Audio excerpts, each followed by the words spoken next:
Olá, meus amigos! Voltamos com mais um vídeo aqui no canal da On The Clock, agora já para falar de off-season, temos muito tempo aqui até setembro, então devemos fazer mais alguns conteúdos frios, mas temos um assunto quente aqui em nossas mãos, que é DeAndre Hopkins. DeAndre Hopkins foi dispensado pelos Cardinals, na semana passada. E antes da gente começar aqui a falar dos novos caminhos do Hopkins, eu queria dizer que eu achei que os Cardinals erraram com o Hopkins, sabe?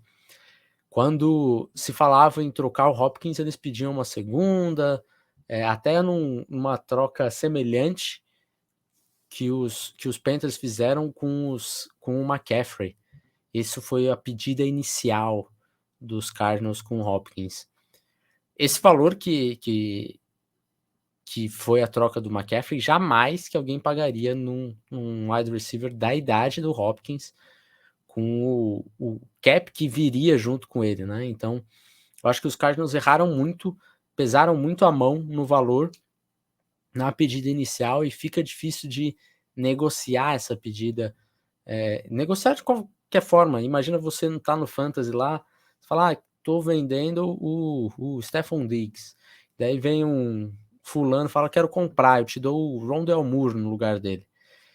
Você vai ficar tentando negociar com esse cara? Não vai, você só vai ignorar e falar, tá, deixa. Só recusa a proposta, você não vai nem mandar contra a proposta, porque é tanta diferença que não faz o menor sentido.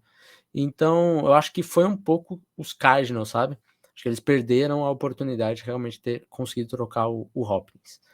Então, acho que foi uma falha ali dos Cardinals, mas entendo que para eles era necessário a dispensa do Hopkins, porque é um time que está claramente tancando. Se tivesse realmente uma regra contra o tanque, né, mais descarado, ou menos institucional, mais institucional.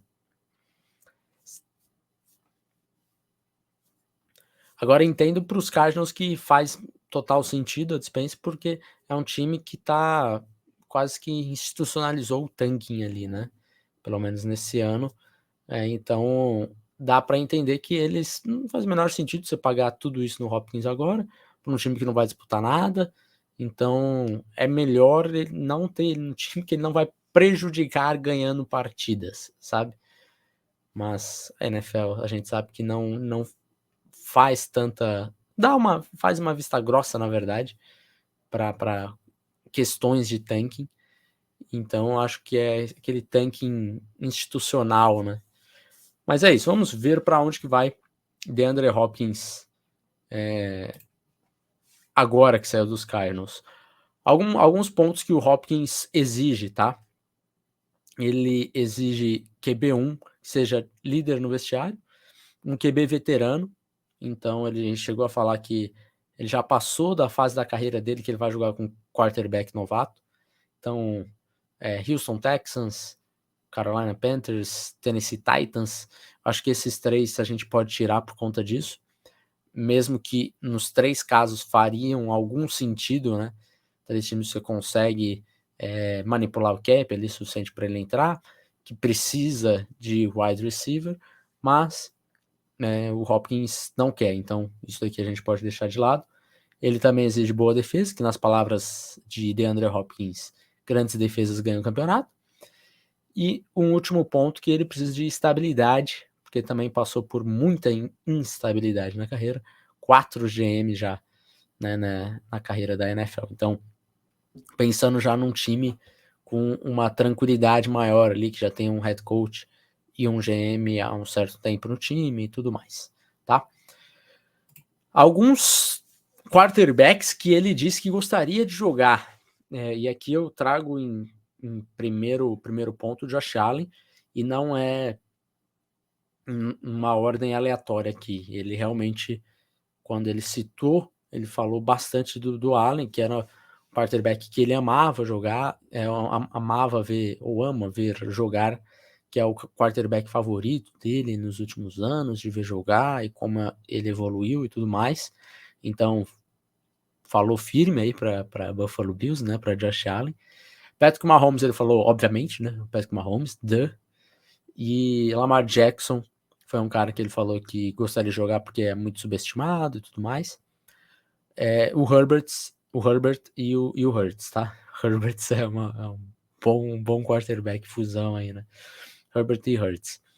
Alguns desses times aqui, acho que Philadelphia Eagles acaba fazendo um pouquinho menos sentido para o Hopkins, tá? E outros fazem menos por conta de cap e tudo mais. Então vamos dar uma olhada aqui no contrato que ele recebia lá nos Cardinals, receberia 22 milhões esse ano pelos Cardinals, ficou essa bucha de 22 milhões lá para os Cardinals de dead cap. Os rumores que ele busca um contrato semelhante a isso, tá?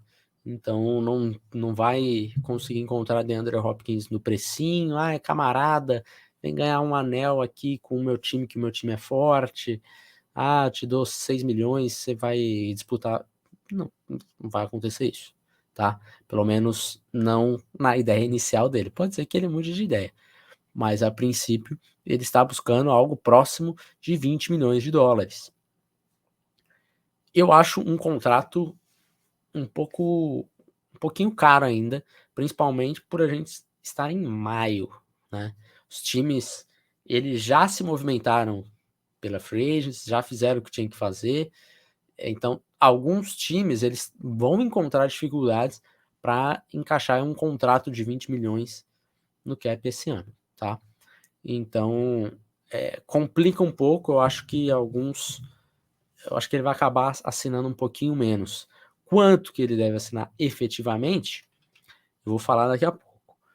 Alguns times que são favoritos na minha concepção aqui, tá?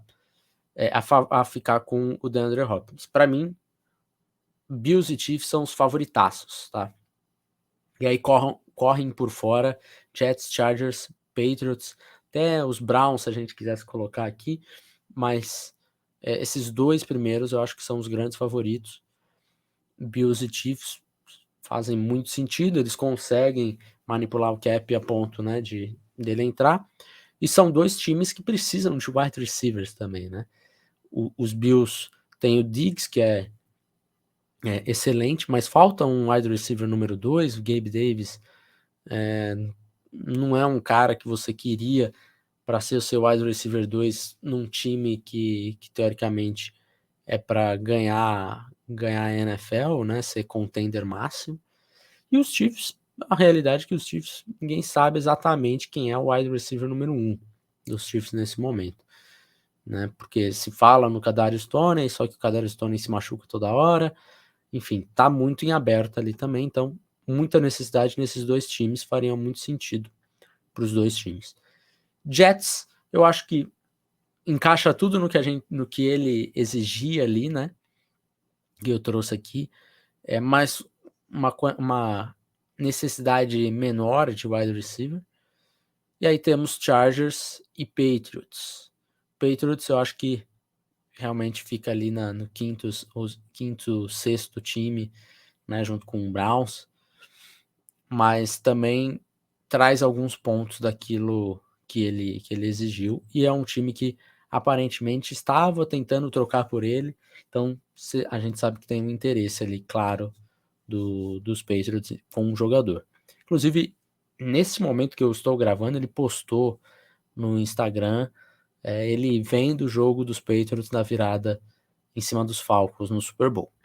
O que isso significa? Talvez ele só estivesse vendo um jogo mesmo, né? Normal, mas a gente sabe que na free agency, qualquer vírgula que o pessoal posta já é um ponto de exclamação. Então, ficar de olho nisso. E eu vou trazer aqui agora o contrato que eu acho que pode acontecer, tá? Com o Hopkins. Esse daqui é o contrato do Odell, tá? 1 ano, 15 milhões. Eu acho que vai ser mais ou menos nessa faixa. Mais ou menos nessa faixa. Você vê que os Ravens, eles não tinham tranquilidade em colocar 15 milhões dentro do cap deles quando eles assinaram com o Odell. O que eles fizeram? Eles fizeram toda essa bagunça aqui que está no contrato. Inclusive, se vocês quiserem que eu grave um vídeo só explicando contrato na NFL, o que é signing bônus, o que é cap hit, enfim, todas essas minúcias vocês comentem aqui, tá? Que eu devo fazer se vocês realmente gostarem da ideia no mês que vem. Então aqui, ó, contrato de 15 milhões, deixa eu passar mais aqui, ó, 15 milhões, signing bônus de 13 milhões, então assim, dinheiro que ele recebe na lata, só que o que acontece é que signing bônus o time pode parcelar, digamos assim. Então, os Ravens, eles vão pagar esses 13 milhões e 800 dividido aqui, ó, em 5 vezes. Então diminui o cap hit, por isso que o cap hit é de apenas 4 milhões, tá?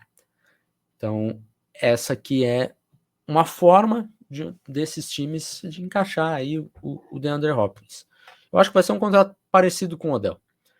São jogadores que estiveram em níveis semelhantes, né? São jogadores que vêm de lesões, não têm jogado tanto, e são jogadores já com a idade mais avançada. Então, acho que é um contrato que dá para a gente imaginar algo bem parecido com esse do Odell aqui. A gente consegue enxergar esse Hopkins pedindo um pouquinho menos do que esses 20 milhões, até porque o Odell também começou pedindo 20 milhões. Né? A gente sabe que na negociação você já não começa pedindo o mínimo que você gostaria de aceitar. Ah, joga 20 e se fechar por 15 tá tudo certo. Beleza? E aí, mandem aqui nos comentários qual time que vai fechar com o DeAndre Hopkins. A minha aposta é Buffalo Bills. Veremos se eu acerto essa. Mas também acho que os Chiefs têm boas chances, como eu disse um pouquinho atrás.